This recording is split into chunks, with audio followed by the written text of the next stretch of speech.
Guys, I'm delighted to be here tonight, and I'm going to talk to you about 3+3.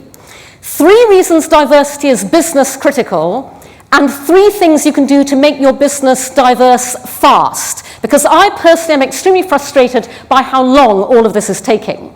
And by the way, when I say diversity, I mean diversity across the board. Race, ethnicity, sexuality, but I'm going to put a particular focus on gender diversity because that cuts across all of those. So, reason number 1, diversity equals money. Diversity equals making a shit ton more money than you do currently, which is a very good reason for doing anything. And the reason for that is because men in the audience, ladies bear with me, just going to talk to men for a moment. Men, it's very comfortable hiring people like you. It's very comfortable founding businesses of people like you. It's very comfortable hanging out with people like you. It's very comfortable being around and in places that contain lots of people like you. But if you want to own the future, you have prepared to get uncomfortable. Because the future is gender equal, and working with women is uncomfortable because we are other. We have, different perspectives, different mindsets, different worldviews, but out of that discomfort comes greatness. Women challenge the status quo because we are never it. And so if you want to do one thing right now to set your business on a more innovative and disruptive path, it's very simple. Take a long, hard look at it, identify every area that is all male and male-dominated, change that. Just doing that one thing will instantly make your business more innovative. Because true innovation disruption is the result of many different perspectives, insights, worldviews, coming together in constructive creative conflict to get to a place that none of us could have arrived on our own. The fact of the matter is, if you start any business today with an all-white male founding team, you will never own the future. If you run any business today with an all-white male leadership team, you will never own the future. And so if you want to make a whole lot more money, you have to break that closed loop at the top of every industry and every company that is white guys talking to white guys about other white guys. Because the new creativity is female-informed. And by the way, I don't say female-driven, I say female-informed. And what I mean by that is the new creativity that will drive the future of every industry, and that's for 2 reasons. The first is that women buy. We are the majority of purchasers in every single product sector, and the majority of influencers of purchase in every single product sector, including sectors traditionally thought to be male. For example, in the US right now, and this has been the case for the last couple of years, more women hold driver's licenses than men. In the all-important US millennial new car buying market, where car mark loyalty is set very early on, 53% of all millennial new car buyers are women. But who are the automotive industry targeting all of their advertising, their design, and their CRM work at? So we buy. And secondly, women share. Social media is simply a whole new methodology for us to do what we've been doing since the dawn of time, which is sharing the shit out of everything in a way that men don't. We are the gossipers, the chatters, the advocates, the sharers, the recommenders. In fact, so much so that I say to people who think their brands are targeting men, speak to women. Because women will influence men more than men will influence other men. And so there is a huge amount of money to be made out of taking women seriously. The second reason diversity is business critical is that diversity equals happiness. Men, we live in a world where the default setting is always male. Men, you have no idea how much happier you would be living and working in a world that was 50-50 equally informed, influenced, designed, led and driven by women just as much as men. And this is where I take issue with Sheryl Sandberg, because Sheryl Sandberg exhorts women to lean in within the existing system, and I would like us to redesign the system. For example, women redesigning business would mean redesigning business around the concept of parenting. And note, I don't say motherhood, I say parenting is something that both genders do equally. And when we redesign around that, we create much happier working lives for men as much as women, as opposed to putting the entire burden of childcare and making things work on women. So diversity equals happiness in all sorts of ways that I don't have the time to go into in detail now, but trust me, it'll be a happier world for all of us when it's 50-50 informed, influenced, and driven by diverse people at the top of every company and industry. And third reason, importantly, diversity equals values. Some years ago, the wonderful organization Catalyst has been working on gender equality in business for 20 to 30 years. They decided to conduct a study into a piece of received wisdom, which is that, that there's a feeling that male leaders, CEOs, are more interested in championing gender equality in women when they have daughters. So Catalyst decided to do some research into whether or not this was actual fact. And what they found in this research study was that actually whether you have daughters or not has absolutely nothing at all to do with whether male leaders actually want to see women rise within the ranks of their companies and whether or not they champion gender equality. What does have a very profound influence on that is something else. There is one thing that all male leaders who champion diversity and gender equality have in common, and it's not daughters, it's a sense of justice and fair play. If you are somebody who believes in justice and in fair play and equality generally, you want to have a more diverse organization. So diversity equals values. The opposite of diversity is homogeneity. Look at yourself in the mirror and say to yourself either, I believe in a diverse organization or I believe in a homogeneous organization. How does that sit with your personal values? Think about how you express those within the working environment and therefore what the values of your company are that you are putting out there accordingly. So those are three reasons, which I'm skating through because I don't have a lot of time. Very happy to expand on this later with anybody who'd like to ask about it. Why diversity is business critical. And now three reasons, three ways in which we can accelerate diversity to happen a damn sight faster than we currently see it happening all around us. And the first way is to micro-act.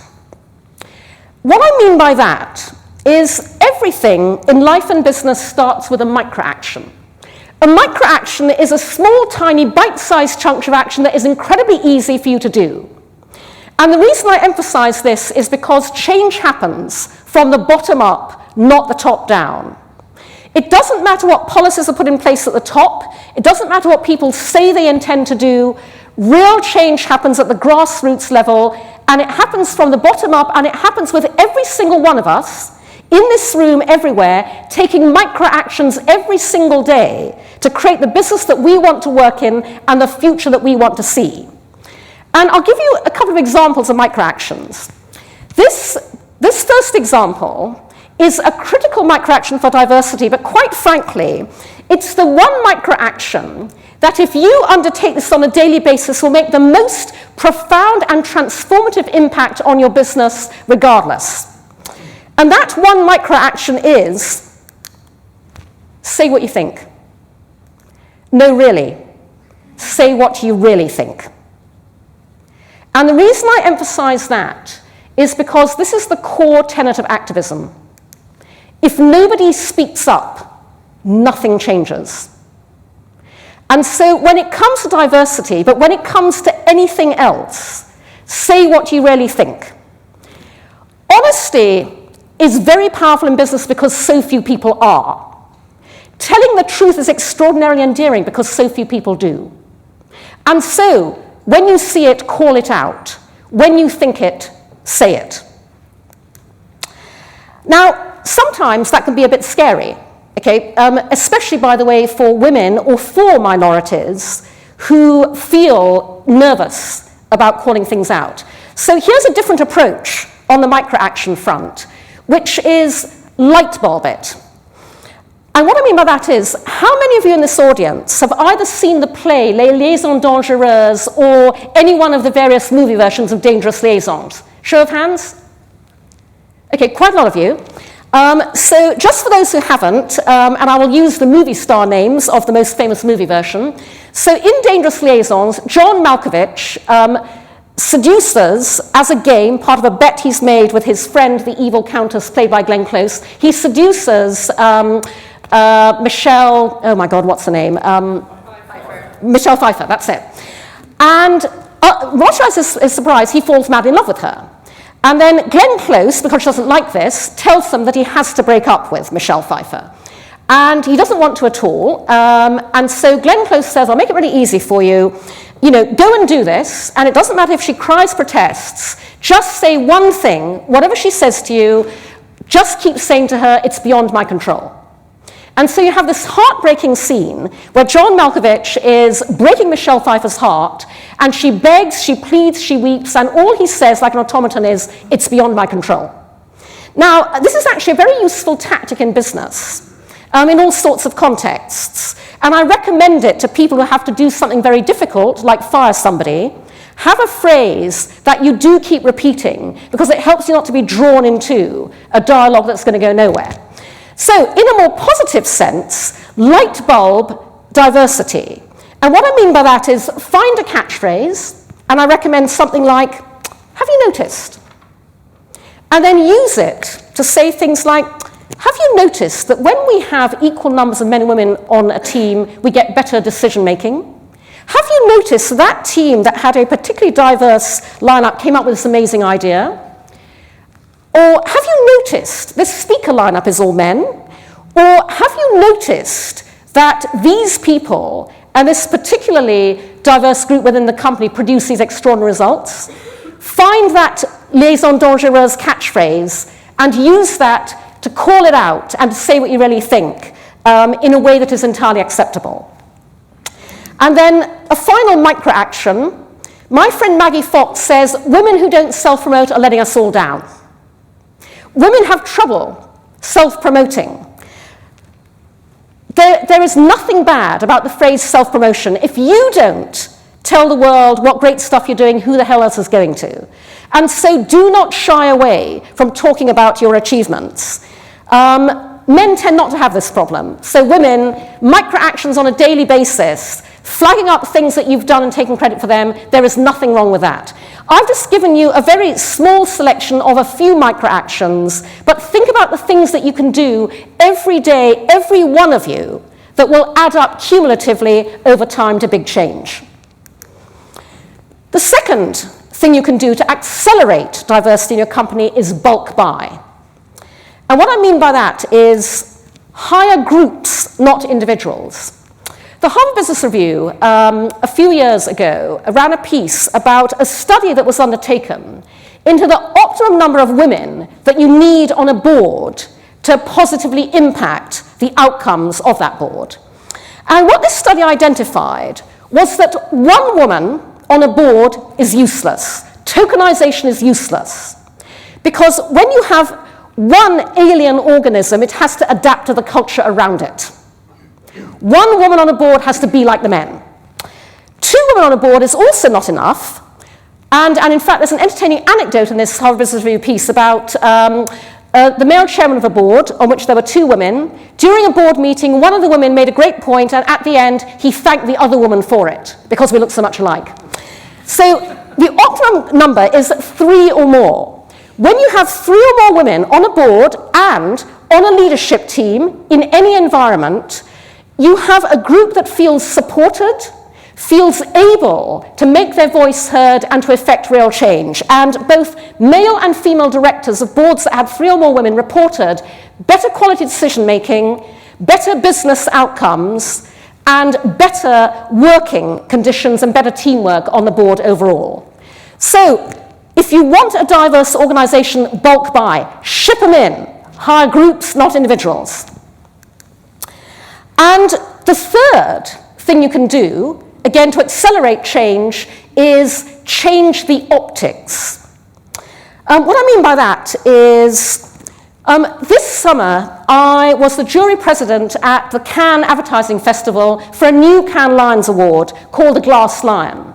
This was actually Sheryl Sandberg's idea The Glass Lion is an award that celebrates advertising that shatters gender stereotypes. And I had to give a speech from the stage when we awarded the Glass Lions, and my speech was very much driven by the fact that I sat there on that awards night in Cannes and watched group after group of male creatives mounting the stage to accept awards. Because my industry, advertising, is massively dominated in the creative department by men. 97% of all advertising agency creative directors are men, only 3% are women, and so we are played back to ourselves through the male gaze in advertising all the time. At Cannes, this will give you an idea of what I'm talking about, the Network of the Year award was won by the advertising network Ogilvy.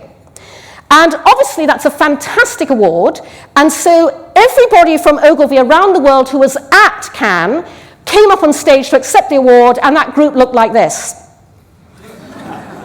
There is one woman in there somewhere, but otherwise it's all men. And so, guys, change the optics. And what I mean by that is, you know, again, in the advertising world, every week, Campaign Marketing Week runs photograph after photograph of Saatchi London, you know, have made a whole bunch of hires for their creative department, 8 white men. This new ad agency is being founded, 5 white men. And the reason I say consider the optics is because optics may sound superficial, but when you think about the optics, you are forced to think about the makeup of your organization.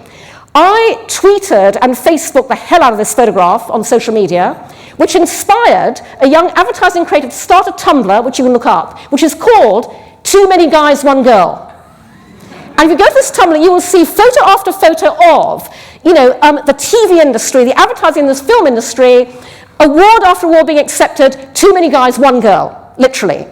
So think about the optics within your company, because that makes you think about the company overall. So, you know, in order to close, I want to go back to values, because I believe the business model of the future is shared values plus shared action equals shared profit, financial profit and social profit. When you hire and bring together with you audiences that share the same values as you do, and when they are enabled to co-act on those values, to walk the talk together, you can make amazing things happen in the real world. And when you do that, you can prevent the apocalypse and you can save the world. How many of you have seen the movie Mad Max Fury Road? Show of hands. Whoa, guys, get out there and see it.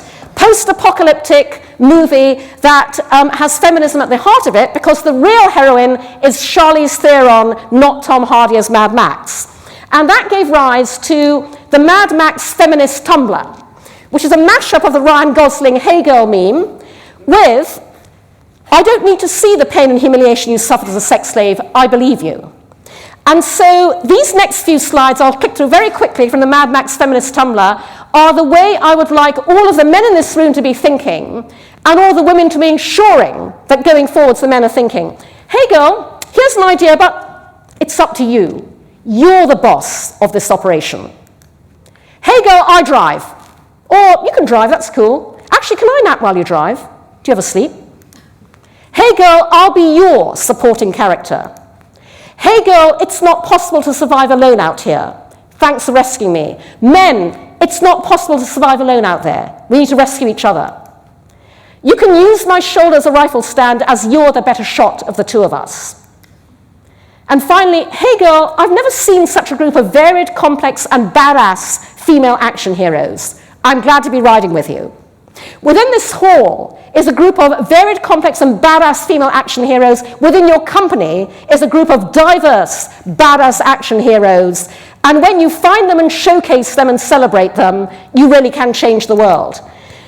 This is my favorite quote of all time. In order to predict the future, you have to invent it.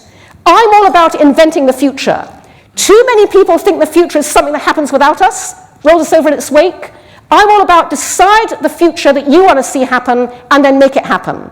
Every single one of you in this hall today has that opportunity. Decide what you want the diverse future of your business, your industry, and your own life to be, and then make it happen. Thank you very much.